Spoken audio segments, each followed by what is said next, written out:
Hey guys, so apparently the layoffs in the tech industry continue. A few weeks ago it was Oracle. Oracle fired about 30,000 employees. Now Meta, Nike, and Microsoft are going to fire a ton of employees. Well, Microsoft apparently is not going to fire people, they are just going to offer voluntary retirements, something like that. So let's watch this video and see what's going on. Let's move over to some things happening in our country currently. Emily, we've got some economy news and some layoffs. What do we got? We'll start by saying markets have been open for about an hour as we're talking right now. The S&P 500 is up. So I'm sure that's great news to everybody over in the White House. But a couple of big layoff announcements that we wanted to... It is kind of sad that the stock market is not even feeling the layoffs, you know. Usually, well, not usually, but back in the good old days of 5 years ago, when a company fired 10% of their workforce, the stock would usually suffer. Now it has become so common that nobody seems to care at all. Well, nobody except the employees that are being fired, right? Cover. We can start with this Meta announcement. Meta is going to cut 10% of its workforce, according to a New York Times story.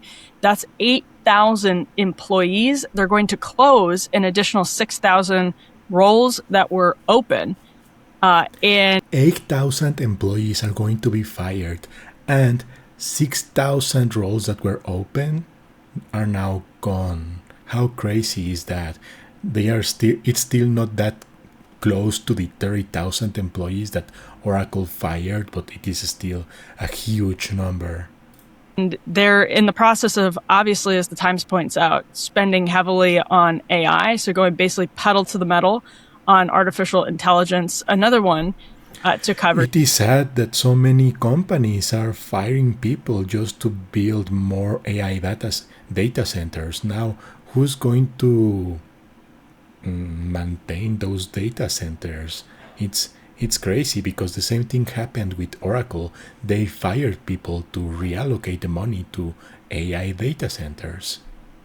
Here is Nike is announcing about 1,400 layoffs. That's 2% of the entire company. Ouch. It comes out to about 2% of the entire company. Shale Ben Ephraim had a roundup, so that we can also pop on the screen, Griffin, of Nike, Meta, also Microsoft offering voluntary retirement buyouts to about 7% of its U.S. workforce. Another company that is going pedal to the metal on our...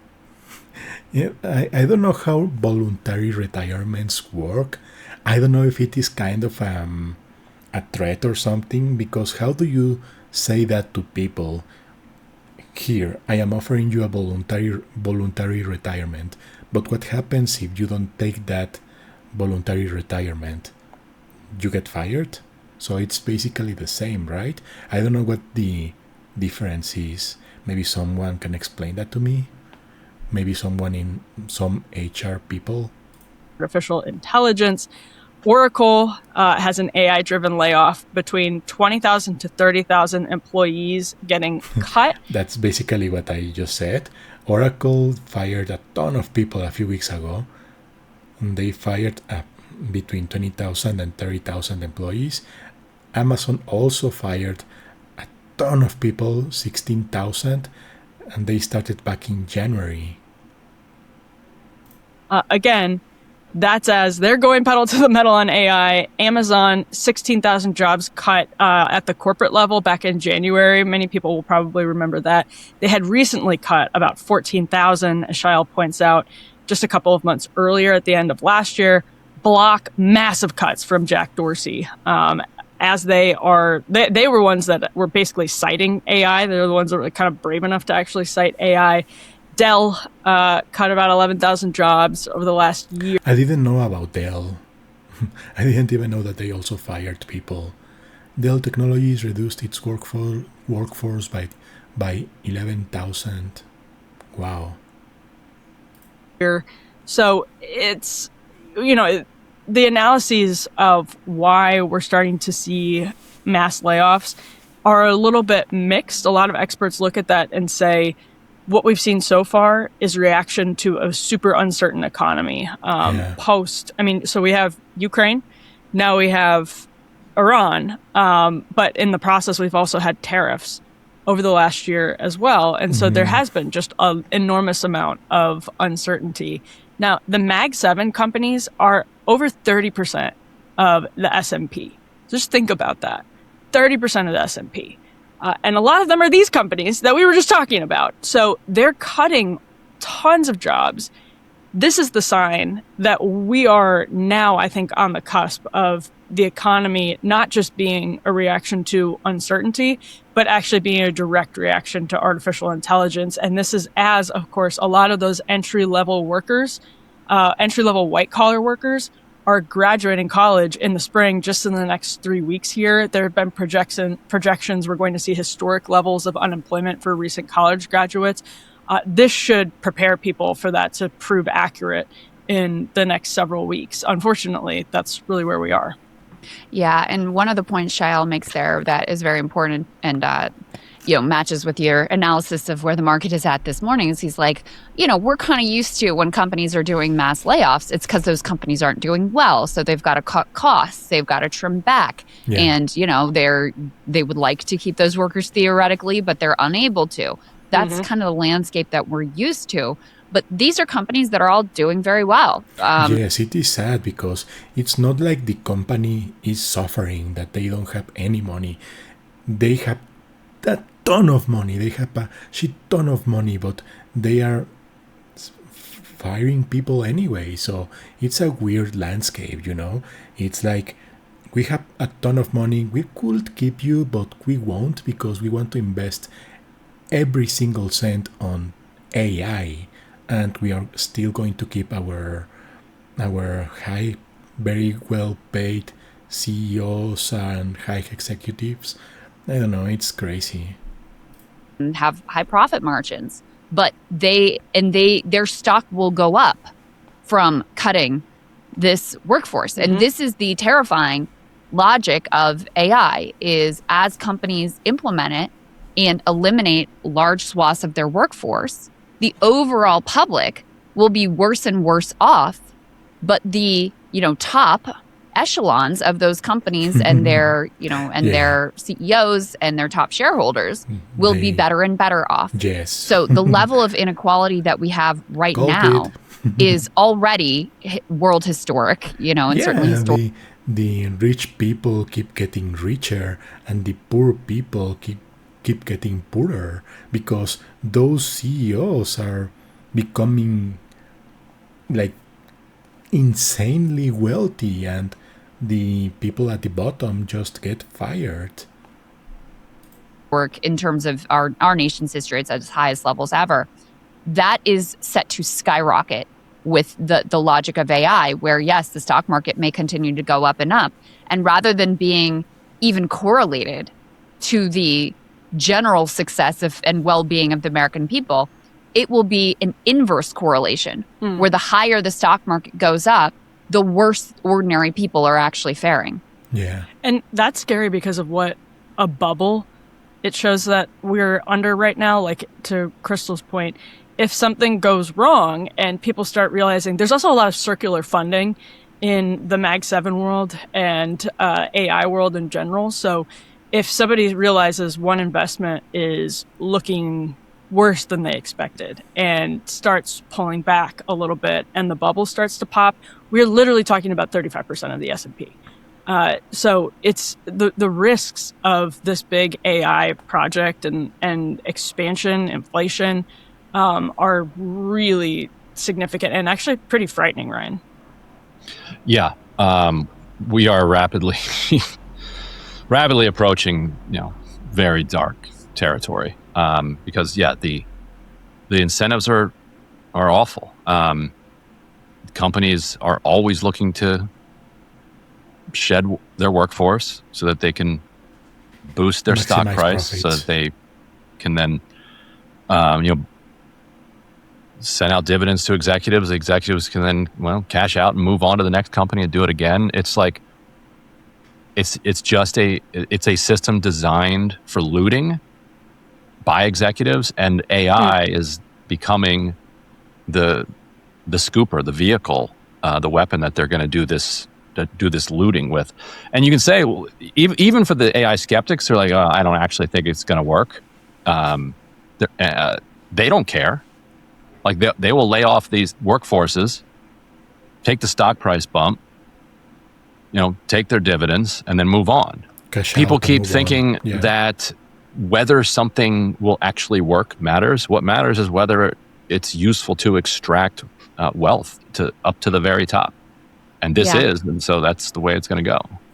And there's a direct tie-in. Go ahead, Em. Well, I was just saying, nobody basically went to prison after the Great Recession, partially because a lot of this is legal, but some of it is dubious anyway. So what are the incentives for people not to engage in this stuff? If they know they're going to be fine, they'll get a payday. Yeah, no, that's exactly right. And they've all convinced themselves, too, that, like, it's this existential battle for whoever reaches AGI first.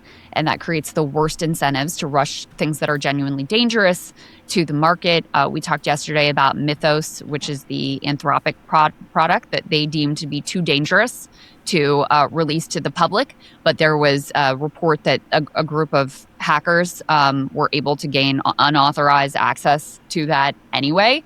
So clearly it was being kept under lock and key, but not lock and key enough to keep out. And so if they were able to gain access, who else was able to gain access? I mean, this is already the world that we're living in. And there is a direct tie-in in potential impacts from the Iran war that go in a few directions. I mean, first of all, you've got the Gulf economies that are going to be really hard hit. They're already... I don't believe the Iran war had anything to do with the layoffs. To me, those are completely separate issues. The tariffs, maybe they influenced a little bit, but not that much. Pulling back all sorts of investments. I saw Saudi Arabia is pulling an investment from like the Met Opera, just as another indication they're pulling their investment from Live Golf. And a lot of what they were investing in was these data centers and AI in a attempt to diversify their economies. So, that could be... Yeah, to me the biggest problem is that every freaking company out there is trying to implement some form of AI. Even if they don't need AI, they just want to be able to put the AI label in somewhere in their website and their products and say that it's using AI when in fact it isn't. Maybe there are many features in many products that have always been there, but then the company goes and slaps the AI label there, and everyone is happy about that. It's crazy. Significant. You also have these data centers really depend on relatively inexpensive energy. Obviously, the Iran war is creating an energy crunch. So that could be significant in terms of the build out. You've obviously also got the grassroots backlash that we've been tracking here, trying to slow down the build out of these data centers.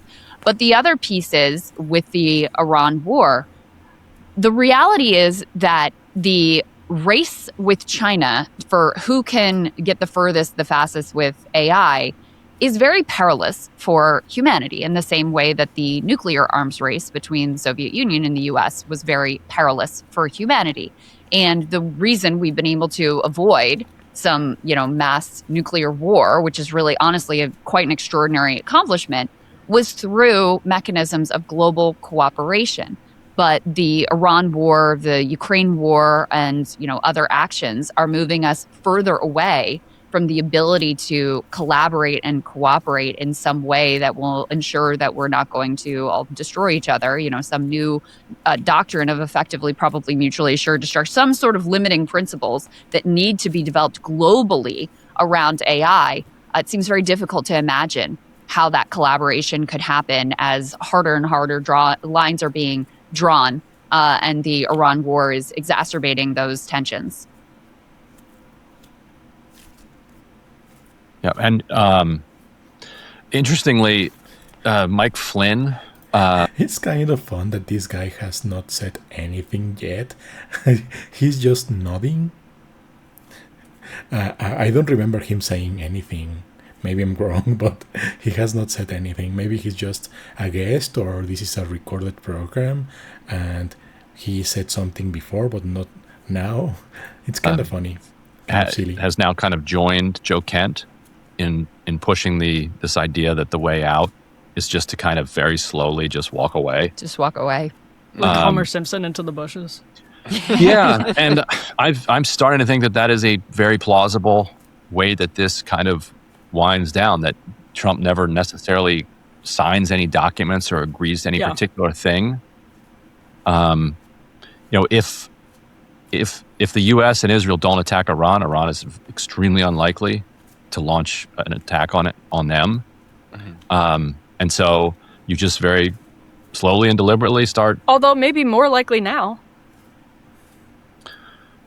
I mean, I think they'd have to get hit. I think Iran would have to get hit at this point.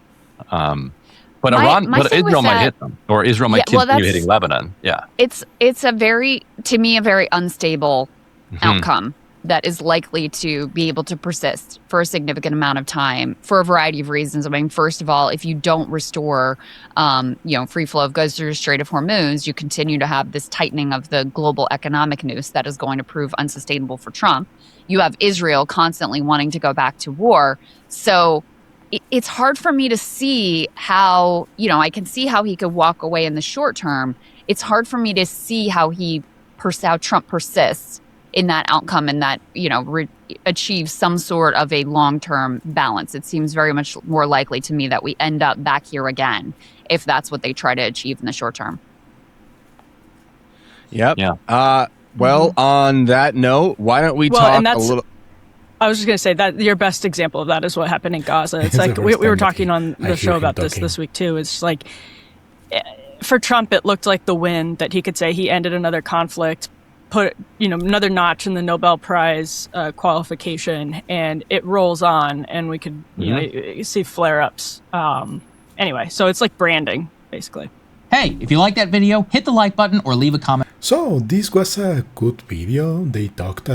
They also talked about the Iran war and everything and some other stuff. But I wanted to listen and react to this video because they were talking about the Microsoft voluntary retirements, the layoffs at the other company. So it was kind of interesting to watch.